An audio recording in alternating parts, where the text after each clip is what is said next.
এক ধোপা ছিল। সে প্রতিদিন তার গাধাকে ঘাস খাওয়ানোর জন্য জঙ্গলের পাশে থাকা একটা চারণভূমিতে নিয়ে যেত। একদিন সে জঙ্গলের মধ্যে যাওয়ার পর খুবই চমৎকার উজ্জ্বল একটা পাথর পেল।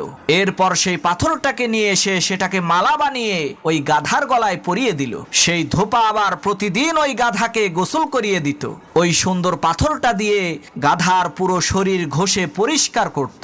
একদিন একজন স্বর্ণকার জহুরি পাশ দিয়ে যাওয়ার সময় ধোপার এই কাণ্ড দেখে অবাক হয়ে বলল, সর্বনাশ, কোটি কোটি টাকা দামের মহামূল্যবান হীরা দিয়ে এই ধোপা গাধার শরীর পরিষ্কার করছে। স্বর্ণকার জহুরি তো বুঝতে পেরেছে এই ধোপা তো জানেই না যে তার হাতে কোটি কোটি টাকা দামের হীরা রয়েছে। সে জানলে কি আর এত মহামূল্যবান হীরা দিয়ে গাধার শরীর পরিষ্কার করত? তখন ওই স্বর্ণকার জহুরি বুদ্ধি করে তৎক্ষণাৎ ওই ধোপাকে বলল, ভাই, তোমার হাতের ওই পাথরটা আমার কাছে বিক্রি করে ফেলো।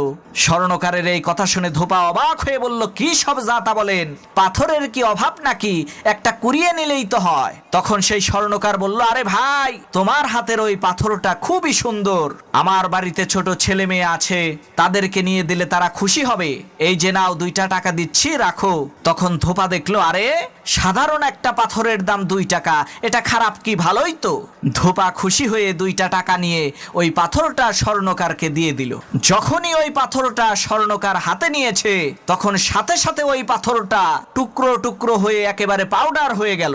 তখন ওই স্বর্ণকার পাথরকে জিজ্ঞেস করলো, কিরে, তুই তো গাধার গলায় ছিলি, তখন তো তুই টুকরো টুকরো হইলি না, তোকে দিয়ে এই ধোপা গাধার শরীর পরিষ্কার করলো, তাও তুই টুকরো টুকরো হইলি না, আর আমার হাতে আসার সাথে সাথে তুই টুকরো টুকরো হয়ে গেলি।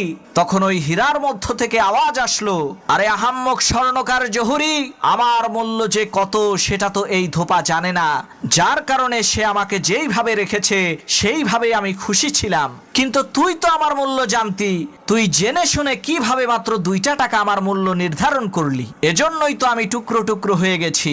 প্রিয় ভাই সব, ঠিক একইভাবে হাসরের ময়দানে আল্লাহর কোরআন আলেম ওলামাদের বিরুদ্ধে সাক্ষী দেবে।